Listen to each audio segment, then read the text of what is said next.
Hello friends, welcome to CTET Guruji. आज सुबह की आपने करंट अफेयर्स की क्लास जो है वो देख ली होगी वीडियो, और आई होप कि आपको अच्छा लगा होगा। और अब हम जो अपना सी टेट का सीडीपी का जो टॉपिक चल रहा था बाल विकास, उसका आगे का जो पोर्शन है, उसकी जो बालक की विभिन्न अवस्थाएं हैं, उन अवस्थाओं के बारे में हम आज इस वीडियो में पढ़ेंगे। सबसे पहले इस वीडियो में हम पढ़ने वाले हैं आज शेष अवस्था। शेष अवस्था क्या होती है इसके बारे में पढ़ेंगे। शेष अवस्था में शारीरिक विकास, सामाजिक विकास, संवेगात्मक विकास किस प्रकार से होता है, इन सब के बारे में हम आज के इस वीडियो में पढ़ेंगे। तो चलिए शुरू करते हैं। सबसे पहले हम पढ़ेंगे शेषावस्था। शेषावस्था होती है जन्म से लेकर 5 वर्ष तक की जो अवस्था होती है उसको क्या कहते हैं, शेषावस्था। यानी बच्चा जब जन्म लेता है तब से लेकर और 5 वर्ष तक की आयु का बालक कौन से अवस्था में होता है, शेषावस्था में होता है। वो शिशु होता है, शेषावस्था में होता है। उसके बाद में देखिए, शेषावस्था को अनेक नामों के द्वारा पहचाना जाता है, जाना जाता है कि इसके अलग और दूसरे कौन कौन से नाम हैं, उनको पढ़ेंगे। तो हम पढ़ते हैं सबसे पहले असहाय की अवस्था। बालक की जो शेषावस्था है उसको क्या कहते हैं, असहाय की अवस्था कहते हैं। इसके अलावा इसको कहते हैं सामाजिक मुस्कान की अवस्था। बच्चे का जन्म होता है, पूरे परिवार मुस्कुराता है, ठीक है, तो इसलिए इसको क्या कहते हैं, सामाजिक मुस्कान की अवस्था। इसके बाद में इसको कहते हैं सीखने का आदर्श काल या प्लास्टिक एज। सीखने का आदर्श काल, बालक का आदर्श काल जो होता है सीखने, वो कौन सी अवस्था होती है, शेषावस्था होती है। और उसको प्लास्टिक एज भी कहते हैं। प्लास्टिक एज ये किसने कहा था, ये कहा था वेलेंटाइन ने। वेलेंटाइन ने किसने कहा था, ये कहा था वेलेंटाइन ने। एक मनोवैज्ञानिक थे वेलेंटाइन, उन्होंने कहा कि बालक की जो एज है वो प्लास्टिक एज है या सीखने का आदर्श काल है। इसके बाद में अपने आते हैं कि मनुष्य जो कुछ भी बनना चाहता है या जो कुछ भी बनेगा वह 4 और 5 वर्ष तक की आयु में बन जाता है। ये किसने कहा था, ये कहा था फ्रायड ने। फ्रायड बहुत फेमस मनोचिकित्सक, मनोवैज्ञानिक थे, और इन्होंने क्या कहा कि मनुष्य जो कुछ भी बनना चाहता है वो 4 से 5 वर्षों में बन जाता है।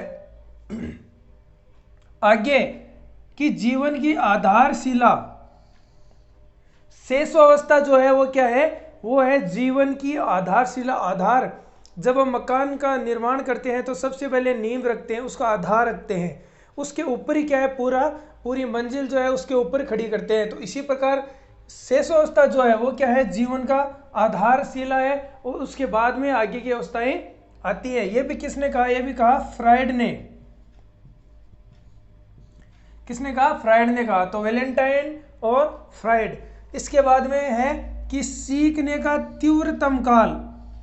सीखने का तीव्रतम काल, सबसे तीव्र गति से अगर किसी अवस्था में बालक सीखता है तो वो कौन सी अवस्था में सीखता है, वो सीखता है शेषावस्था में।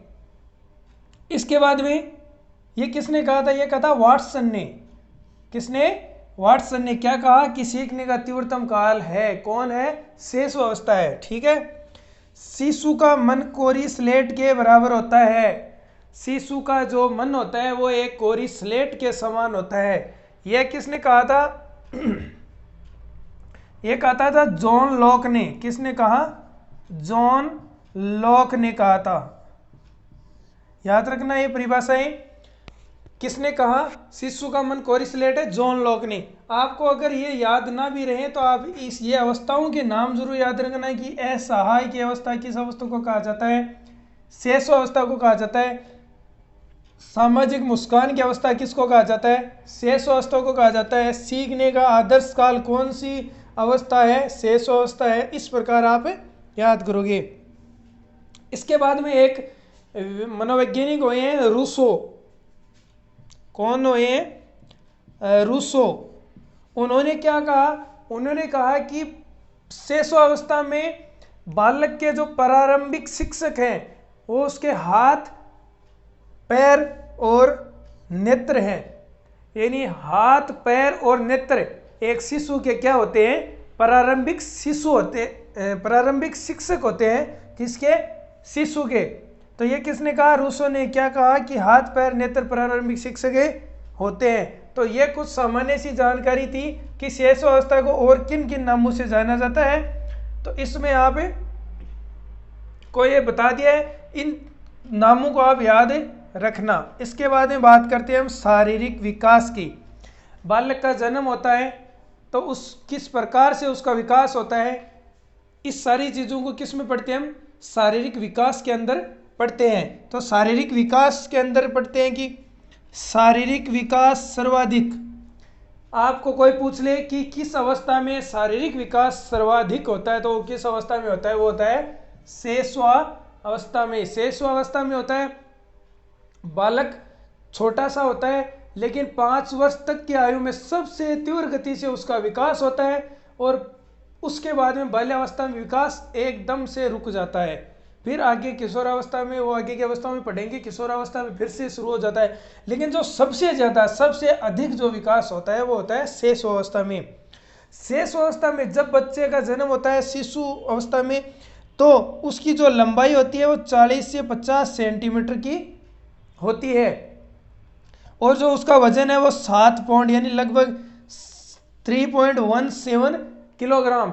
ये आपको सामान्य से याद रखना है कि उसकी लंबाई कितनी है, 40 से 50 सेंटीमीटर होगी और वजन जो है वो 7 पाउंड यानी या कह सकते हैं 3.17 किलोग्राम। ठीक है। शैशवावस्था में हड्डियों की संख्या कितनी होती है, 217 होती है। उसके बाद में बालक जैसे जैसे बड़ा होता है अस्थिकरण होता जाता है और उसकी संख्या किशोरावस्था तक कितनी हो जाती है, 206 रह जाती है। कितनी रह जाती है, 206। लेकिन अगर आपको पूछ ले कि शैशवावस्था में कितनी है, तो शैशवावस्था में 270 हड्डियां हैं। बालक की जब 6 माह की अवस्था होती है, कितने माह की, जब बालक की 6 माह की अवस्था होती है तो उसके अस्थायी दांत आना शुरू हो जाते हैं। क्या शुरू हो जाते हैं, अस्थायी दांत आना शुरू हो जाते हैं। अस्थायी दांत शुरू कब होते हैं, 6 माह की अवस्था में होते हैं। एक शिशु की जो हृदय की धड़कन है वो 140 प्रति मिनट होती है, 140 प्रति मिनट। अब बात करते हैं वयस्क व्यक्ति की, तो हृदय की धड़कन 72 होती है, लेकिन बालक की जो धड़कन है शिशु अवस्था में वो धड़कन होती है 140 के लगभग होती है, 140 पर मिनट होती है।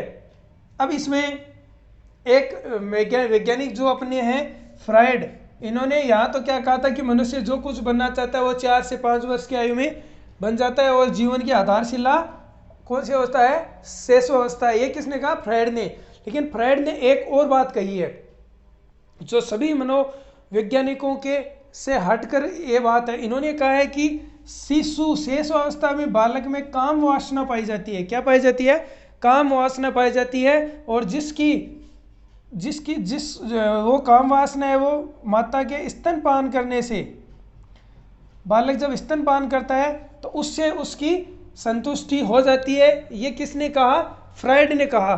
तो काम वासना, शैशवावस्था में काम वासना जो है सिर्फ एक मनोवैज्ञानिक है फ्राइड, उन्होंने बताई है। तो कई बार आ जाता है कि शैशवावस्था में काम वासना की बात किसने कही, तो ये फ्राइड ने कही है। ये था अपना शारीरिक विकास। इसके बाद में आप बात करते हैं सामाजिक विकास की। सामाजिक विकास, सामाजिक विकास की बात करते हैं तो शिशु जब छोटा होता है तो उसमें समाज में वो आता ही है, सामाजिक जो गतिविधियां हैं उनसे अनजान रहता है। तो उसमें क्या, सामाजिकता का पूर्ण रूप से क्या होता है, अभाव होता है। सामाजिकता का क्या होता है, अभाव होता है। और सामाजिकता का अभाव रहता है तो उसमें क्या, नैतिकता का भी क्या रहेगा, अभाव रहेगा। क्योंकि सामाजिकता और नैतिकता ये साथ साथ चलते रहते हैं। इसके बाद में तो इन दोनों का क्या रहता है, अभाव रहता है। बात है आत्म केंद्रित स्वभाव। बालक का जो स्वभाव है 5 वर्ष तक, शैशवावस्था तक क्या रहेगा, आत्म केंद्रित स्वभाव रहेगा, इसको कहते हैं ऑटो इरोटिज्म। याद रखना, ऑटो इरोटिज्म। क्या कहते हैं इसको? ऑटो इरोटिज्म। क्या? ऑटो इरोटिज्म, याद रखना। इसमें क्या होता है, बालक अपनी जो वस्तुएं हैं, अपने खिलौने हो सकते हैं, अपने जो उसकी ड्रेस जो होती है वो हो सकती है, और भी कई जो भी इसकी अपनी स्वयं की वस्तुएं होती है वो दूसरे को नहीं देता है। क्यों? क्योंकि वो अभी तक क्या है, आत्म केंद्रित स्वभाव है उसका। वो सारी चीज़ों को अपने आप तक ही सीमित रखना चाहता है, किसी को भी देना नहीं चाहता है। बात करते हैं अनुकरण। बालक में अनुकरण की प्रवृत्ति पाई जाती है। कल अपने सिद्धांतों में भी अनुकरण के बारे में पढ़ा था। अनुकरण, बालक अपने जो परिवार है उसका अनुकरण करता है। बड़े बुजुर्ग जो करते हैं, अपने उसके मम्मी पापा, दादी दादा, भाई बहन जो भी कुछ करते हैं उसका अनुकरण करता है, और अनुकरण के द्वारा वो सीखता है। तो अनुकरण के द्वारा सीखेगा। जैसे कई बार क्या होता है, दादाजी का चश्मा लगा लिया और दादाजी की तरह बनने लगा, दादाजी की छड़ी ले ली, तो उस प्रकार से वो क्या करता है, अनुकरण करता है। असहाय अवस्था, ये आप बता दिया आपको। असहाय, इसमें ये पूर्ण रूप से अपनी माँ पर निर्भर करता है। किस पे करता है? माता पर निर्भर होता है। माता पर क्या होता है? निर्भर होता है। असहाय है क्योंकि अभी उससे हिला डुला नहीं जाता है, तो असहाय है, किस पर निर्भर करेगा? माता पर निर्भर करेगा। अंतर्मुखी व्यक्तित्व होगा इसका। व्यक्तित्व कैसा होगा? अंतर्मुखी होगा, बहिर्मुखी व्यक्तित्व नहीं होगा। ठीक है। निषेधवाद, इसमें निषेधवाद पाया जाता है। ये किसी से भी बात नहीं करना, शर्मीले स्वभाव का होता है, क्योंकि व्यक्तित्व अंतर्मुखी है, तो सीधी सी बात है कि वो किसी से भी बात नहीं करेगा। इसके बाद में जो नेक्स्ट जो विकास है वो आपका है, अगला विकास है वो है संवेगात्मक विकास। कौन सा विकास है? संवेगात्मक विकास। संवेगात्मक विकास के अंदर एक ब्रिजेस नामक मनोवैज्ञानिक है, उन्होंने क्या कहा है? उन्होंने कहा है कि जन्म के समय संवेग क्या होता है? शून्य होता है। उन्होंने कहा जब बच्चे का जन्म होता है उस समय बच्चे में एक भी संवेग उपस्थित नहीं होता है, बच्चे में शून्य संवेग होता है। लेकिन उसका जो रोना, इन्होंने कहा कि शून्य होता है, और जो रोना और हंसना जो है, बच्चा जब छोटा होता है, शिशु होता है, तो वो बार बार रोता है, बार बार हंसता है। तो इन्होंने कहा है कि रोना और हंसना उसकी संवेदनाओं और आवश्यकताओं को प्रकट करता है। अगर उसको दूध पीने की आवश्यकता है, दूध की आवश्यकता है, तो वो रोएगा। अपनी संवेदनाओं को प्रकट करने की इच्छा करेगा तो वो रोना या हंसना इस प्रकार की जो है हरकतें करता है। तो ये किसने कहा? ब्रिजेस ने कहा। इसके अनुसार जो संवेग है वो क्या है? शून्य है। 3 माह के बालक में सुनना देखना शुरू हो जाता है। बालक में सुनने और देखने की जो क्रिया है वो 3 महीने की अवस्था में शुरू होती है। कब होती है? 3 महीने की अवस्था में। लेकिन हम समझते हैं कि बच्चा जन्म लेते ही सुनने लग जाता है या देखने लग जाता है, हम बार बार उससे बातें करते हैं, तो ऐसा नहीं है। आप याद रखना कि बालक जो सुनना और देखना है वो क्रिया 3 महीने की अवस्था में शुरू होती है। इसके बाद में वाटसन ने क्या कहा? वाटसन ने कहा कि क्रोध, भय, प्रेम, कौन कौन से? क्रोध, भय और प्रेम, ये 3 जो संवेग होते हैं वे क्या होते हैं? वे होते हैं जन्मजात संवेग होते हैं। कौन कौन से? क्रोध होता है, भय होता है और प्रेम होता है। ये 3 जो संवेग हैं ये क्या होते हैं? ये होते हैं जन्मजात संवेग होते हैं। किसने कहा? वाटसन ने कहा। देखिए, बालक में ईर्ष्या और उल्लास, बालक में ईर्ष्या का जो संवेग है वो उपस्थित नहीं होता है। कब? जब बच्चा जन्म लेता है। ईर्ष्या की जो भावना है, ईर्ष्या की जो भावना या जो संवेग है वो कब विकसित होता है? उसमें 2 वर्ष की आयु में विकसित होता है। बालक जब 2 वर्ष का होता है तब उसमें क्या होता है? ईर्ष्या और उल्लास की संवेग जो है वो विकसित होते हैं। भय संवेग का मुख्य कारण, बालक में भय संवेग होता है, तो इस भय संवेग का जो मुख्य कारण क्या माना जाता है? माँ से दूरी। माँ से दूरी, जब बच्चे से माँ दूर चली जाती है तो बच्चा क्या करने लग जाता है? रोने लग जाता है। या इसको अंधेरे से डर लगता है? छोटे बच्चे के रूम में हमेशा लाइट क्या होती है? जली हुई रहती है। क्यों? क्योंकि उसको अंधेरे से क्या लगता है? अंधेरे से क्या लगता है? डर लगता है। तो माँ से दूरी होती है तो उसमें भय संवेग होता है, और अंधेरा होता है तो उसमें क्या होता है? भय संवेग होता है। इसमें 2 मनोग्रंथि बताई गई है शेष अवस्था में। किसने बताई? फ्राइड ने बताई। किसने? फ्राइड ने बताई। फ्राइड बहुत इंपॉर्टेंट है, हर अवस्था में आपको फ्राइड देखने को मिलेगा। फ्राइड ने क्या कहा कि बालक में 2 प्रकार की अवस्थाएं होती हैं। एक होती है ओडिपस कॉम्प्लेक्स, एक होती है इलेक्ट्रा कॉम्प्लेक्स। ओडिपस कॉम्प्लेक्स को बोलते हैं पितृ विरोधी ग्रंथि।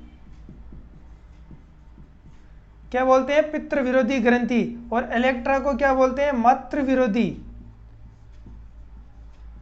विरोधी ग्रंथि। इन ग्रंथियों के अनुसार जो ओडिपस कॉम्प्लेक्स होती है या जो पितृ विरोधी ग्रंथि होती है, ये किन में पाई जाती है? ये पाई जाती है लड़कों में। और जो इलेक्ट्रा है, या इसको इलेक्ट्रा कॉम्प्लेक्स भी बोलते हैं, मातृ विरोधी ग्रंथि है, किस में पाई जाती है? पाई जाती है लड़कियों में। किसमें? लड़कियों में।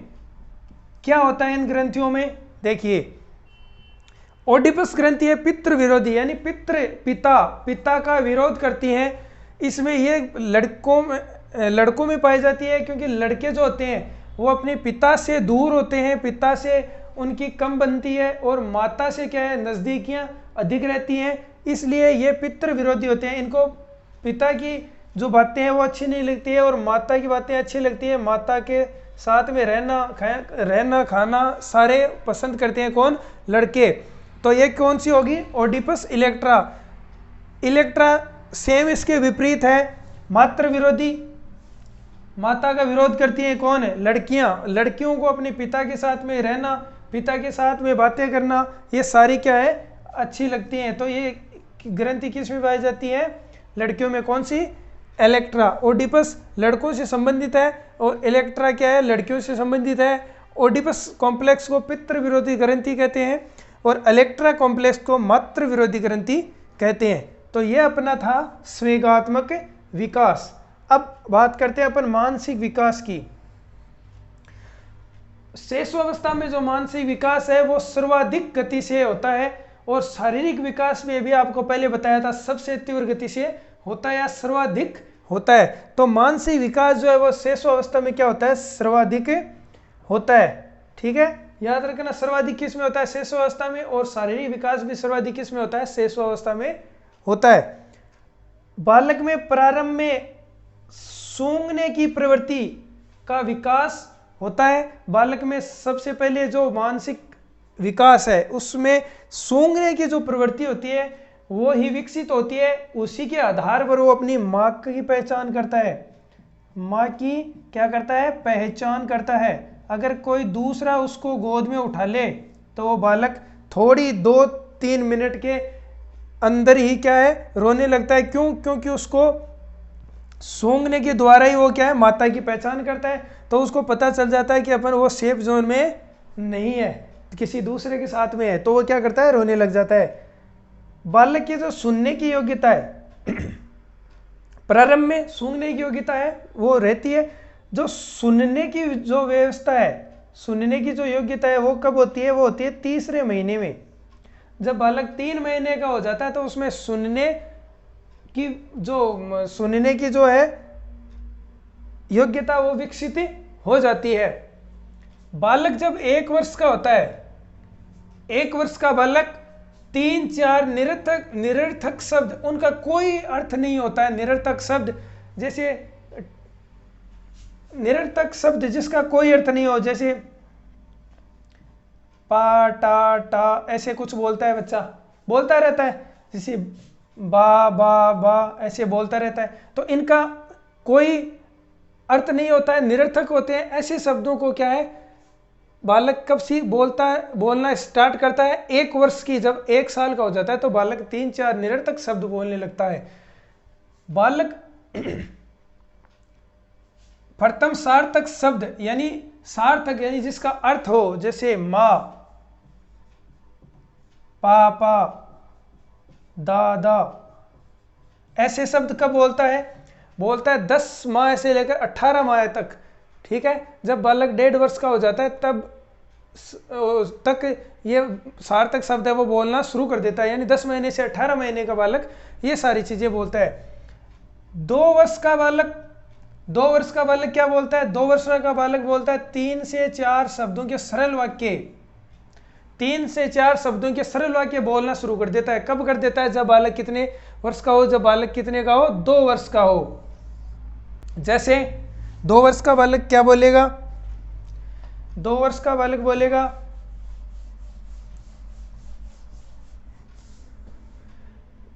जैसे सरल वाक्य, जैसे माँ जा, ठीक है, पापा आजा, ये हो गए। दादा आजा, ऐसे यानी 2-3 शब्द जो है, शब्दों के 3-4 शब्दों के सरल वाक्य बनाना शुरू कर देता है। कौन सी अवस्था में? जब बालक 2 वर्ष का हो। इसके बाद में बालक जब 5 वर्ष का हो जाता है, शेष अवस्था कब तक की अवस्था होती है? जन्म से लेकर 5 वर्ष तक की अवस्था। तो अंतिम पड़ाव में आ गए बालक की 5वीं अवस्था में। बालक की 5वीं अवस्था में बालक उच्चारण करना सीख जाता है, बालक विद्यालय में जाने के लायक होता है शेष अवस्था के उत्तर में, यानी जब शेष अवस्था समाप्त होने वाली हो, बाल्य अवस्था जब शुरू होने वाली हो, उस अवस्था में बालक क्या करता है? विद्यालय में जाना शुरू कर देता है। तो बालक में उच्चारण की जो है वो क्षमता विकसित होती है, बालक लिखना सीख जाता है। बालक की पसंद नापसंद, बालक को हम खिलाते हैं, जैसे बालक को दही खिला रहे हैं, बालक को पसंद नहीं है तो बालक क्या करेगा? दही को नहीं खाएगा। इस प्रकार से उसको पता चल जाता है कि पसंद और नापसंद को करने लग जाता है। उसकी रुचि किस चीज़ में रुचि है? खेलने में रुचि है, तो वो खेलेगा ही उस टाइम। तो इस प्रकार की जो है वो 5वें वर्ष में उसमें विकास हो जाता है। बालक की जिज्ञासा की भावना विकसित हो जाती है शेष अवस्था में। बालक अनेक प्रकार के प्रश्न करता है, ये कैसे हुआ, ये क्या है, ये क्यों है। तो ये सब प्रकार के जो क्वेश्चन है वो किसके कारण करता है? वो जिज्ञासा के, वो जानना चाहता है कि ये क्या है। तो उसकी बालक की हमेशा जिज्ञासा को क्या करना चाहिए? जिज्ञासा को शांत करना चाहिए। जब तक बालक की जिज्ञासा शांत नहीं होगी, बालक का जो मानसिक विकास है वो नहीं होगा, और जब मानसिक विकास नहीं होगा तो बालक का विकास भी नहीं होगा। रटने की प्रवृत्ति, बालक जब सीखता है विद्यालय में तो वो केवल और केवल किसके द्वारा सीखता है? रटने से ही सीखता है। स्मरण शक्ति जो है उसकी, स्मरण शक्ति वो सिर्फ रटने से ही आएगी। बालक में समझ होती नहीं है, उसमें तो मूर्त बुद्धि होती है। चित्र को देख लिया, एक जैसे कबूतर को देख लिया तो वो देखते कहेगा कबूतर है। जैसे बालक को हम सिखाते हैं विद्यालय में कि ये बालक, ये क्या है बच्चा? ये है कैसे कबूतर, और इसके साथ में कबूतर का चित्र दिखा दिया, ठीक है। तो अब बालक को क्या है? चित्र याद रहेगा, बालक को ये याद नहीं रहेगा। लेकिन जब भी आप फिर से दोबारा से इसको दिखाओगे तो बालक इसको क्या पढ़ेगा? इसको कबूतर पढ़ेगा, ठीक है। तो इस प्रकार वो क्या है? रट रट के अपनी स्मरण शक्ति को विकसित करता है। बालक में शेषावस्था में कल्पना का विकास भी क्या है? हो जाता है। जैसे बालक परियों की कहानियां सुनना शुरू कर देता है, कल्पनाशील जगत में वो रहना शुरू कर देता है। जैसे परियों की कहानी सुन रहा है, कार्टून देख रहा है, मोटू पतलू, ठीक है, गुड्डे गुड़ियों के साथ खेलना, गुड्डे गुड़ियों को खाना खिलाता है, उनको सहलाता है। इस प्रकार की जो सारी घटनाएं हैं वो किसके कारण करता है? कल्पना के विकास के कारण करता है। जैसे मान लो वो खेल रहा है, उसके कोई चोट लग गई तो उस निर्जीव वस्तु को भी अगर उसकी मम्मी पीटेगी तो बच्चा क्या होगा? खुश हो जाएगा, क्योंकि वो किस जगत में है? वो कल्पना जगत में है। उसको अभी पता नहीं है कि ये सजीव है या निर्जीव है, तो सजीव या निर्जीव का ज्ञान इसमें नहीं होता है, ठीक है। तो ये कल्पना जगत में है। तो हमने पढ़ लिया आज शेषावस्था में उसके शारीरिक विकास, उसका मानसिक विकास, उसका सामाजिक विकास, उसके संवेगात्मक विकास। तो लगभग शेषावस्था का जो टॉपिक है वो पूरा आपने कवर कर लिया। इसमें एक छोटा सा टॉपिक है शिक्षा के स्वरूप, वो इसमें आगे वाली वीडियो में हम देख लेंगे। शिक्षा में क्या क्या इसकी महत्ताएं हैं, किस प्रकार की शिक्षा होनी चाहिए, वो छोटा सा टॉपिक है, 2-4 मिनट का वो कर लेंगे। इसके बाद में हम पढ़ेंगे अगली बाल्यावस्था, और बाल्यावस्था के बाद में अगला पढ़ेंगे किशोरावस्था। तो ये सारी अवस्थाएं हम पढ़ लेंगे। इससे बाहर आपके कुछ नहीं आने वाला है, ये छोटी छोटी चीज़ें हैं, इसको आप ध्यान रखो। इसमें से कई बार क्वेश्चन पूछ लेता है अंदर से, ठीक है। तो ये सारी क्या आज की जो बातें थी वो किसके बारे में थी, शेष अवस्था के बारे में थी। तो आपको आई होप कि ये वीडियो आपको पसंद आए। आप इसको लाइक, शेयर और सब्सक्राइब ज़रूर कीजिए, ताकि आपको आगे जो भी वीडियो आए वो तुरंत आपको मिल जाए। सब्सक्राइब करते ही बेल आइकन को दबाइए, ठीक है। तो तब तक के लिए आपको थैंक यू, जय हिंद, वंदे मातरम। शेयर अवश्य करना।